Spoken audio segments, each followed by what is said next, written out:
Hello and welcome to a brand new episode of the Daily Debate. My name is Ahmed Nader and tonight we're going to focus on President Abdel Fattah al-Sisi honoring a number of distinguished female figures on the 16th of March representing the Egyptian Women's Day, and we will be having more details during the course of the episode, but we'll be first starting with the main top stories for today, and they come through the presidential activities of His Excellency President Abdel Fattah al-Sisi, who had received the UN Secretary-General Antonio Guterres in Cairo on Sunday. The meeting was attended by Foreign Minister Sameh Shoukry, Intelligence Chief Lieutenant General Abbas Kamel, UNRWA Commissioner General Philip Lazzarini, and the UN Resident Coordinator Elena Banova. Presidential spokesman Councillor Ahmed Fahmy said that the meeting discussed a number of regional issues, especially developments in Gaza, and the efforts to reach an immediate ceasefire deal and exchange of the hostages. Allowing in sufficient humanitarian aid into the enclave, either through the land or the airdrops on the northern zone, were also discussed. Fahmy said that al-Sisi lauded the efforts by the UN chief to contain the crisis and his keenness to respect the international and the humanitarian laws. He said that al-Sisi stressed the danger of cutting aid to the UNRWA, which he said amounts to the collective punishment against the Palestinians. For his part, the UN chief said that Egypt plays a great regional role for stability in the region and lauded the efforts by Cairo to reach a ceasefire deal. Fahmy said that the meeting witnessed agreements on rejection to any forced displacement of the Palestinians and the need to prevent the situation from spiraling out of control.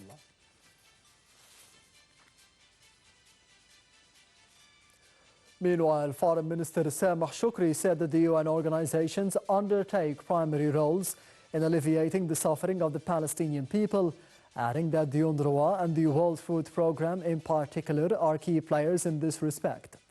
Shoukry was speaking at a joint press conference with visiting UN Secretary-General Antonio Guterres in Cairo.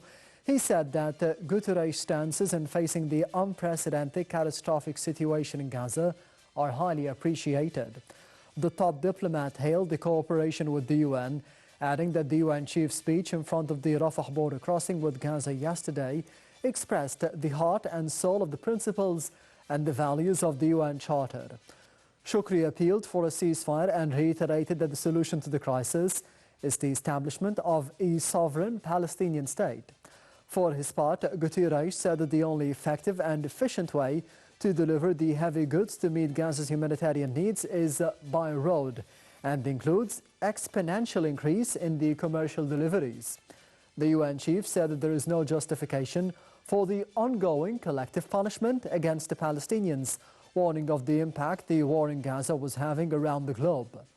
Guterres said that the daily assault on the human dignity of the Palestinians is creating a crisis of credibility for the international community.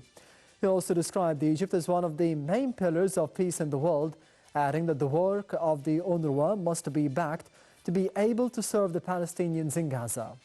Guterres is visiting Egypt and Jordan as part of the annual Ramadan Solidarity Tour to the Muslim countries, as on Saturday he visited the Egyptian Rafah border with Gaza, where he called the backlog of aid destined for the Palestinian territory a moral outrage. From the main top stories for today, we'll be heading to the main activities exerted by His Excellency President Abdel Fattah al-Sisi in the past week, all in the upcoming reports, so stay tuned.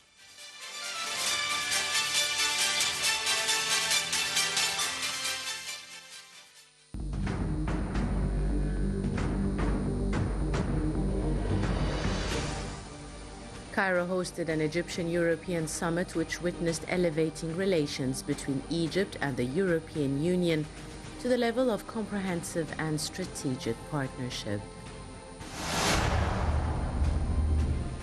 President Abdel Fattah al-Sisi and the European leaders held a press conference in the framework of the Egyptian-European summit. President Abdel Fattah al-Sisi and the Greek Prime Minister Kyriakos Mitsotakis signed an agreement on the establishment of the High-Level Cooperation Council between the two countries. President Abdel Fattah el-Sisi and President of the European Commission Ursula von der Leyen signed a joint political declaration document to elevate relations between Egypt and the European Union to the level of strategic and comprehensive partnership. President Abdel Fattah el-Sisi congratulates the President of Russia, Vladimir Putin, on his re-election for a new presidential term. President Abdel Fattah el-Sisi attends the annual iftar held by the armed forces.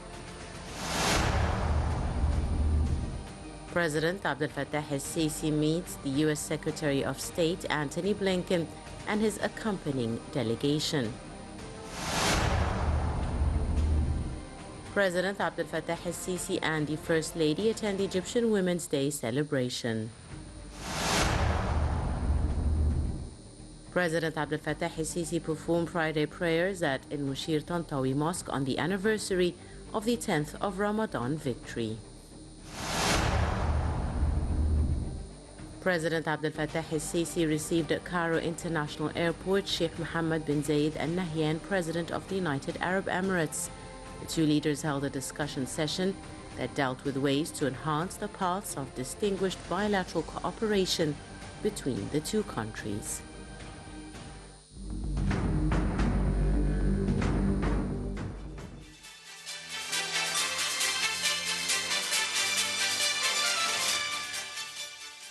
Welcome back. You're still watching the Daily Debate, and we will be heading to the main topic of the program for tonight, which focuses on the celebration in Egypt of the Egyptian Women's Day on the 16th of March and the honoring of President Abdel Fattah el-Sisi to a number of distinguished female figures. We will be having more details regarding such an important topic in the upcoming report, so stay tuned.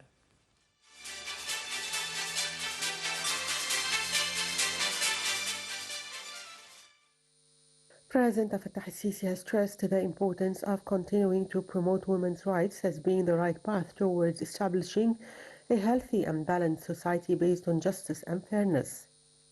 President el-Sisi's remarks came during celebration of Egyptian Women's Day. The president said that women have proven time after time that they are an endless source of support and awareness and a unique mixture of reason and heart, objectivity and emotions, making them a tremendous driving force for the nation during ordeals and hardships before pleasant times. He instructed the government to increase representation of women in the boards of directors of public bodies, business sector companies, and affiliated companies. The president also gave directions to provide more training opportunities to women so that more qualified women occupy senior positions in the state, particularly in the fields of technology and digitization. The president also gave instructions to the government to build women's capacities under the National Project for the Development of the Egyptian Family and various development programs, through helping them implement small green projects that include sustainable income-generating activities, as well as through providing opportunities for them to benefit from digital savings and loan projects. In addition, President el-Sisi urged legislative and institutional support for women's small and micro enterprises by facilitating the procedures of banking regulations, as well as by integrating these projects into activities of industrial complexes. He also gave instructions to follow up on the Equal Pay Index between genders and to take necessary measures to ensure sustainable improvement of this indicator. The president also issued directives to protect working women and guarantee their rights in the draft of the labor law. The president noted that the Egyptian woman has always been the key to every narrative, the source of giving patience and endurance, an icon of persistence, determination, and success. On the personal stats law, el-Sisi reaffirmed the state's keenness to make a balanced and objective personal stats law that protects the family. He asserted that there will be a lot of discussion about the legislation in society. During the celebration, President el-Sisi honored several ladies from various socio-economic groups in Egypt.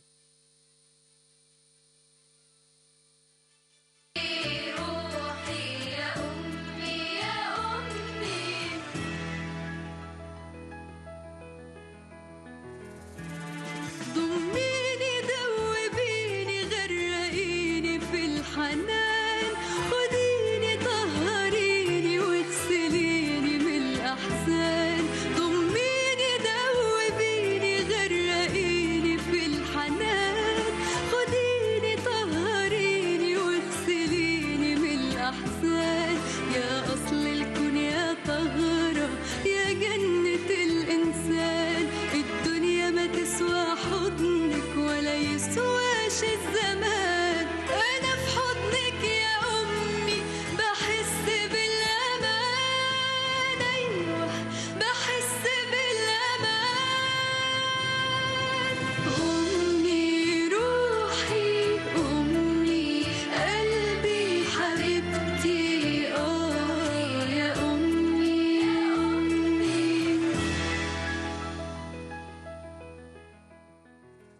Welcome back. You're still watching the Daily Debate, and I am honored to be having with me on the program for tonight Dr. Nadia Zakhary, the chair of the Scientific Research Committee of the National Council for Women and the former Minister of Scientific Research. Thank you very much for being with us tonight on the Daily Debate. Thank you. Thank you. Anytime. First of all, congratulations on being honored by the President Abdel Fattah al-Sisi on such an important day in the calendar of Egypt historically as well. Women's Day, celebrating Women's Day on the 16th of March. First of all, how did it feel, and what is the importance, in your opinion, of such an honoring? First of all, I want to thank you for this program, and I want to tell you that the month of March is considered as the month of women because we have the International Women's Day on the 8th of March, the Egyptian Women's Day on the 18th, and the Mother's Day on the 21st. Yes. So we were honored on that day, and the President honored ideal mothers in all the governorates, and then he honored us as role models. He honored 10 ladies as role models in Egypt. It was very honorable and very great for me to be honored at that day, and it was most important reward for me, or honoring for me, to be honored from the President himself. Well, you have the footage now on the screen. Yes. You know, I have been honored many times, but this was the best one for me. And I felt that it came on its time because we usually present women in the media as in a bad situation. Yes. Either she's a vulgar woman, either she's an ignorant one, either she's not so polite.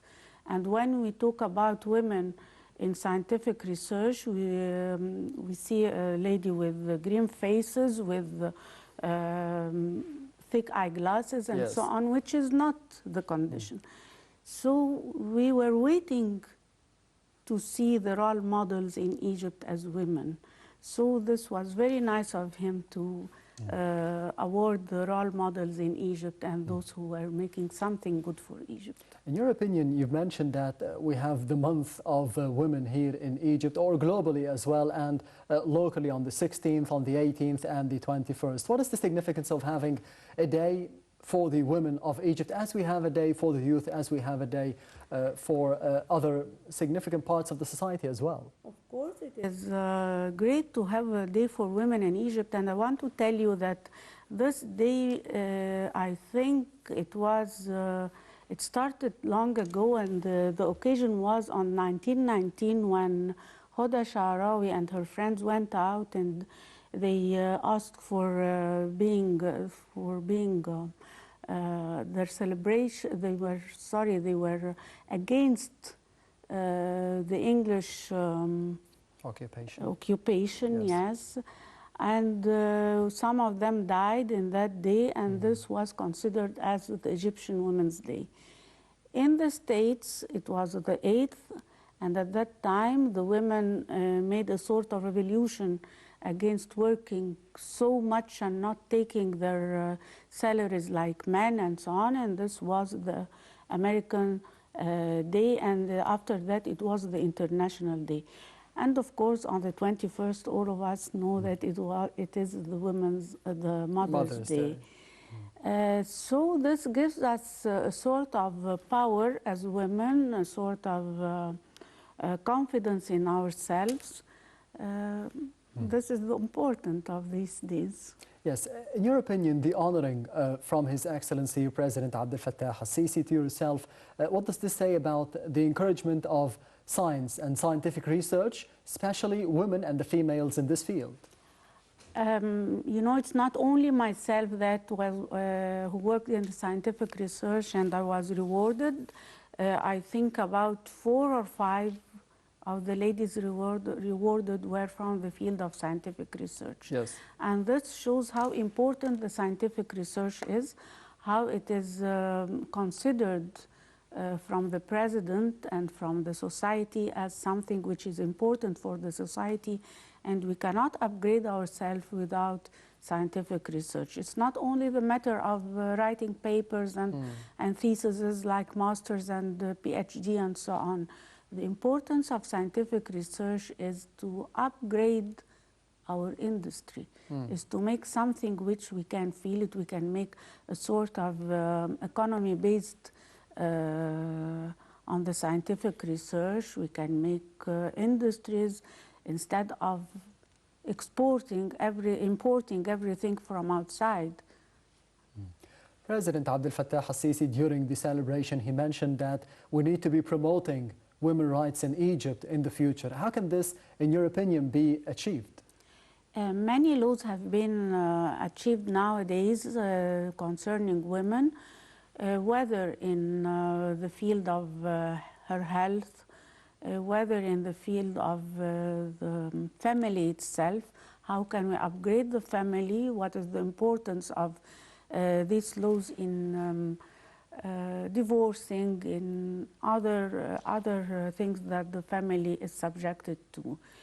Also, we have a sort of empowering for the women. We are working for empowering the women either financially or economically or social. And that's why the National Council of Women is making these laws and making training courses for the women, how to be a leader, how to make a sort of a small project to get money for your family instead of only taking charities and so on. And also, instead of we are trying to let the women to work instead of borrowing and being I don't know what is it in English, الغريمات. Instead of paying for them money, they have to make certain jobs, certain projects. The women who get imprisoned for debts. Yes, exactly. Not paying their debts or dues. Yes. They have to know how to get money from their work and how to think not to buy things that are not necessary. And everyone can be married, her daughter can be married without all the things that she buys. Do you think that these fields were developed under the tenure of President Abdel Fattah al-Sisi in the past decade? Yes, yes. How have they changed? We have changed a lot. Since the year 2017, President al-Sisi devoted this year for the women. And since that, many opportunities were opened for the women. Many projects, training projects, how to make a project for yourself, how to culture things in your house and sell it, how to extract oils and medicinal oils and so on. All these are projects that are sponsored by banks and big companies and so on. Other things were devoted to the women, like being a governor, like being a ma'zoon, like the parliament. Now the parliament has 28% of it are women. The ministers, I'm sorry. We have many.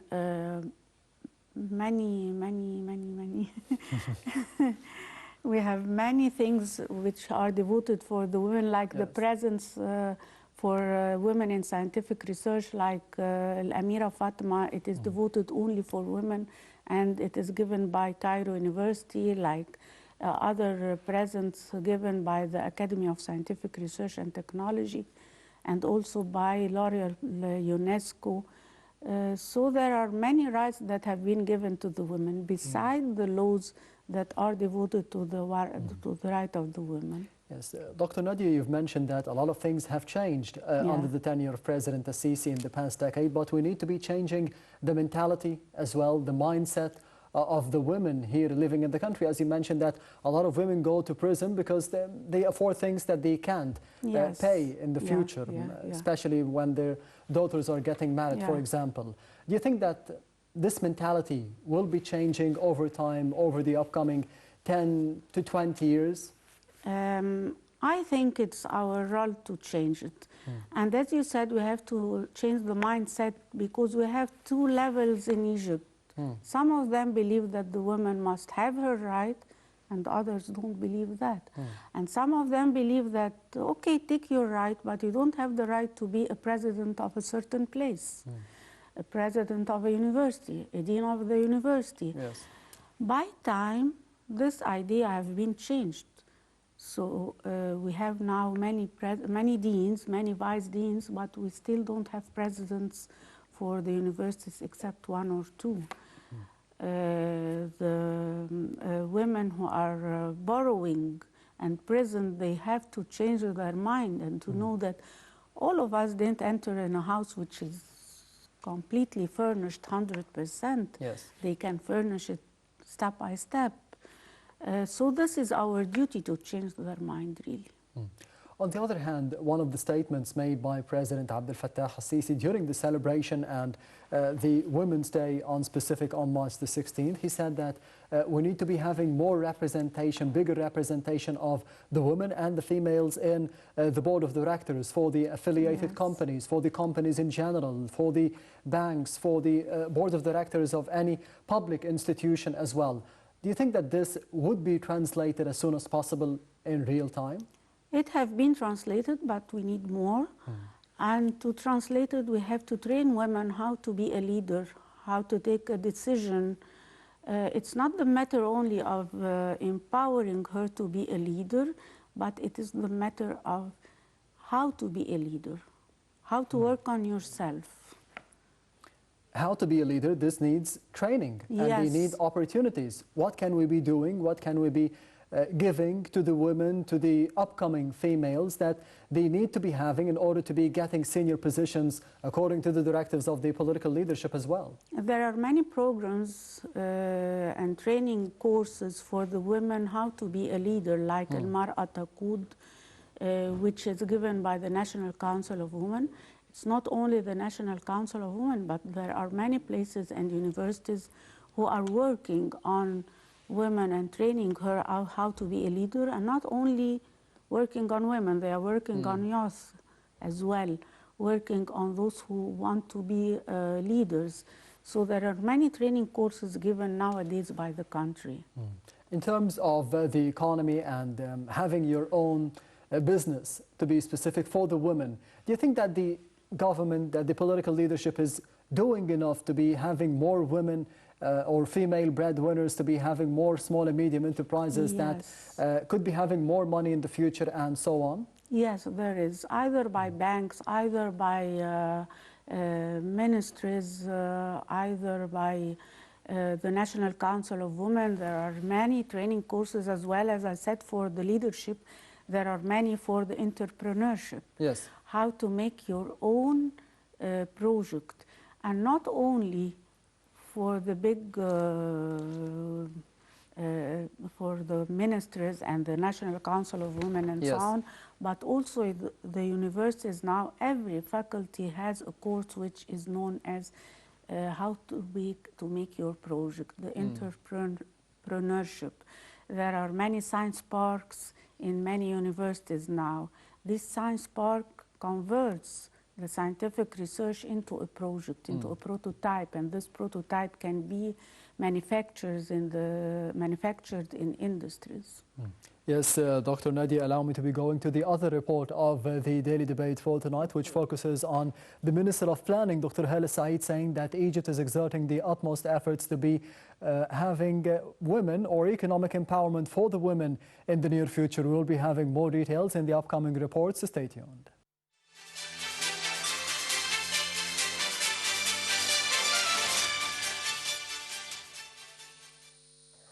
Minister of Planning and Economic Development, Dr. Hala Said, participated in the Women's Economic Empowerment Forum held under the theme Enhancing Women's Economic Empowerment in the Middle East and North Africa, Insights and Perspectives of Key Stakeholders. This participation occurred on the sidelines of the OECD launch event for Egypt's economic report at the organization's headquarters in Paris. The report launch is part of the OECD's program for Egypt. During her speech, Dr. Hala Said affirmed that cooperation between Egypt and the OECD represents a strategic alliance encompassing a wide range of initiatives. She highlighted the significance of the OECD's Egyptian Country Program, launched in 2021, as a testament to this collaboration. The program prioritizes comprehensive Structural reforms in Egypt stimulating significant economic transformation across diverse sectors, including macroeconomic stability, improving the business environment, social safety nets, modernizing the energy sector, and digital infrastructure investments, all while adhering to good governance practices. The Sisi emphasized that women in Egypt constitute nearly 49% of the total population.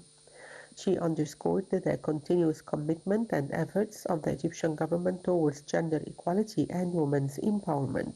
Egypt has taken unprecedented steps to enhance women's economic empowerment, representation, and leadership roles within the public sector and society at large.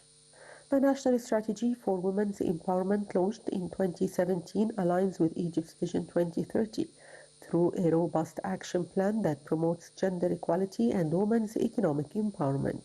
She mentioned the launch of the Gender Responsive Sustainable Development Plan Guide for 2022, serving as a comprehensive framework to integrate gender considerations into all government programs and projects.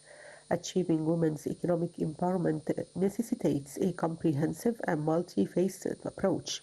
Egypt's approach focuses on four key pillars: access to resources, education and skill development, reproductive health, and enabling policy environment. The CC highlighted various initiatives, including Takaful and Karama Cash Transfer Program, a cornerstone of Egypt's social safety networks, which has reached over 3.1 million families and 12 million beneficiaries, 75% of whom are women. This program integrates banking services with social safety net programs, ensuring effective financial services and management for women beneficiaries. Additionally, initiatives like Decent Life, launched in 2019, targets 4,500 villages with approximately 60 million inhabitants, prioritizing women's economic empowerment to address multidimensional poverty and unemployment rates. Egypt's central bank has established a unified financial inclusion data center, facilitating data collection and analysis to address gender gaps in financial access and usage, resulting in over 16 million women being financially included. The CC discussed the national project for the development of the Egyptian family, launched in 2022, aiming to empower 2 million women aged 18 to 45 through financial independence and small-scale projects led by women across Egypt. She emphasized strategic investments in girls' educational, vocational training programs and enhancing skilled female workforce participation, citing initiatives like the Education Reform Program in Egypt, which has significantly reduced female unemployment rates. She highlighted the National Program for Women's Leadership, launched in 2018, which, in collaboration with various entities, has raised the skills of over 8,000 women in 27 governorates. Egypt also launched the She Is for a Digital Future initiative in 2021, aiming to bridge the gender digital gap through training and capacity building, reaching 4,300 women in 27 governorates to date. In terms of women's representation, she noted the latest figures indicate the highest representation of women in the Egyptian government at 26% and a record representation in parliament at 15%, with 162 seats out of 596. Additionally, 209 female judges were appointed to the State Council and the Public Prosecution from 2021 to 2022.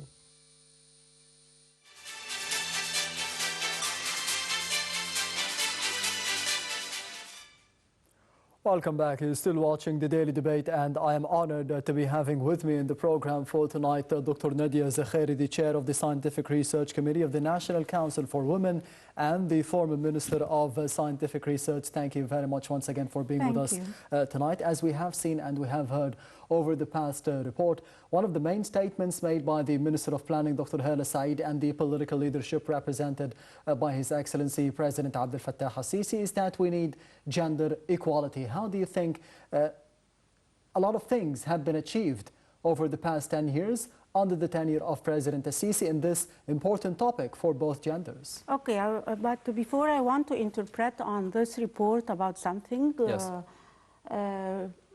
Her Excellency Dr. Hala Said has done a certain collaboration with the Supreme Council for Universities It was between the Ministry of Planning and the Supreme Council for Universities, and that was a sort of competition, and the objective of this competition is to see which innovation is better, or is the best in which faculty in all the universities.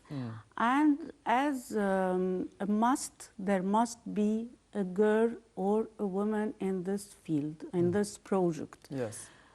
So this was very nice that the scientific research is converted into innovation and into industry. And as I told you, the team must have a female in it. As a representation. A minimum one female, yes, but it might be more than one. So this was a sort of gender equality for making entrepreneurship, because from this innovation, small and medium projects were done. And as you said, gender equality in the field of scientific research, we are proud of it because about 50% of those working in scientific research are women. There isn't anything known as, or we cannot say this research is done by men or this research is done by women, because it's a teamwork, and any team contains men and women. Have you ever heard about a paper or a thesis done only by men or done by women? This is not found in the scientific research. So we have gender equality in the field of scientific research. But as I told you before, we have the problem that we don't have presidents for the universities or the scientific institutions. And the deans are not, there isn't gender equality in the field of deans, but now the case is better than before. In terms of scientific research and having all the resolutions or the conclusions of any scientific research thesis to be translated into real life on the ground, do you think that there is a gap of finance between turning this into reality, especially nowadays with the economic challenges that we are facing? Yes, a very, very, very big gap, not a very big gap only. You know, in the field of scientific research, we have many pillars to measure the ranking of scientific research. Yes. If you measure the rank of scientific publications, we are perfect. We are the 33 over 149 countries. This means we are at the top. But there are other pillars for measuring the scientific research, like the budget allocated for scientific research, how many professors are found for the ratio between professors and students, how much do we add to the country and the economy of the country. We are bad in that. We have to confess this, and this is due to the fact that we don't translate or we don't apply the scientific research to make a certain industry and to make economy based on the scientific research. It is very few in our country, really. And this is a great problem, and it's not only the responsibility of the researcher. It is the responsibility for those who take the research from the researcher and apply it. There isn't a sort of, they don't believe that Egyptian researchers can make something good. Yes. And this is a great problem. So do we depend on scientific research made by other people from other countries? Exactly, exactly. How can this be applied to us? People living in the country should be knowing more about. We import the products done by scientific research which is made outside. Outside they take the scientific research and they apply it, and we import it. We want to do it ourselves and to export it. Especially that we have our own experiment, we have our own challenges, we have our own environment. Yes. So we have something that is tailored to what we have. And when I tell you that we are good in publication, this means that we are good in science. Because if you cannot apply, if you cannot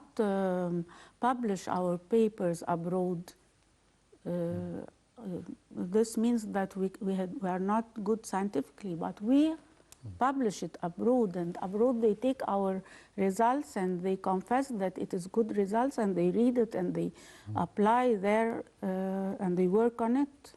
The revolution that we have witnessed in terms of infrastructure, in terms of having a new capital, new roads, new bridges, everything that we have seen under President Assisi in the past decade, do you think that this could be leading somehow to be transforming scientific research into technology, into something to be applied for the benefit of the citizens and for the economy? It is based on technology. It is based on technology, yes, yes, of course.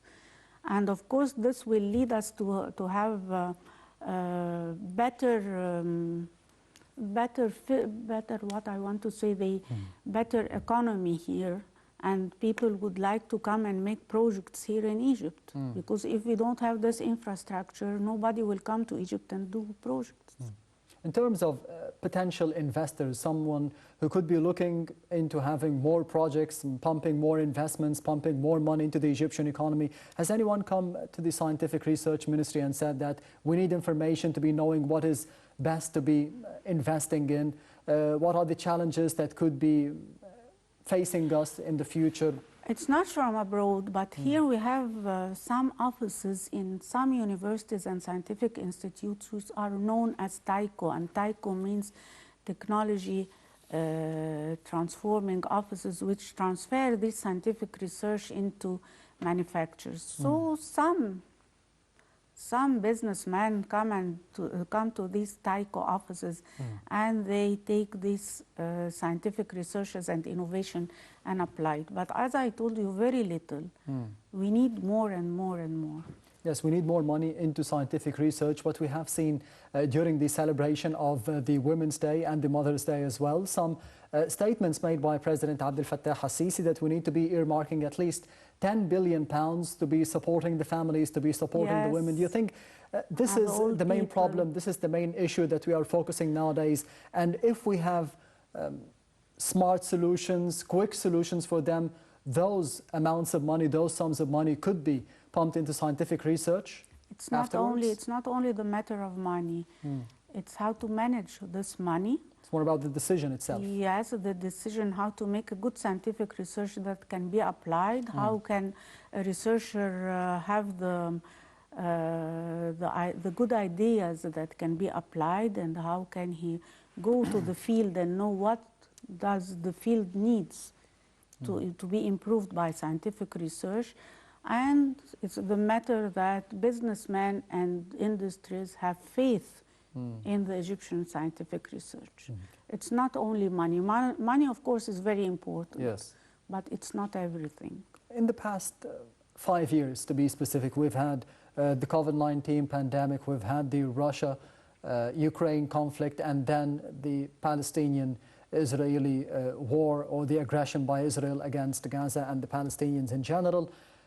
How do you think scientific research could have had an impact on the economic effects of what we have seen over the past 5 years, if it was implemented right? Let me take one thing from what you have said, like the COVID-19. Yes. At Egypt, many studies were done to make a vaccine for the COVID-19, but unfortunately it was not used in Egypt. We imported the vaccines from abroad, and this clears what I'm saying, that we don't have the faith in scientific research.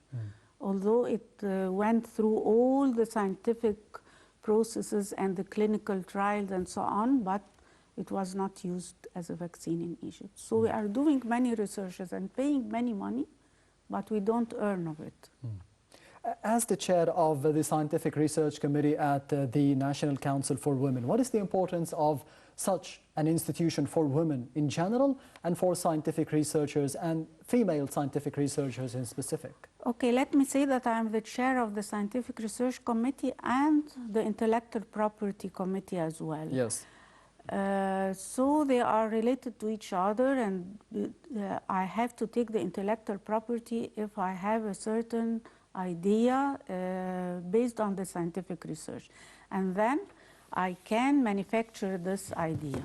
So our duty in the Scientific Research Committee is to make training courses for women how to come out of the laboratory to the factory. Yes.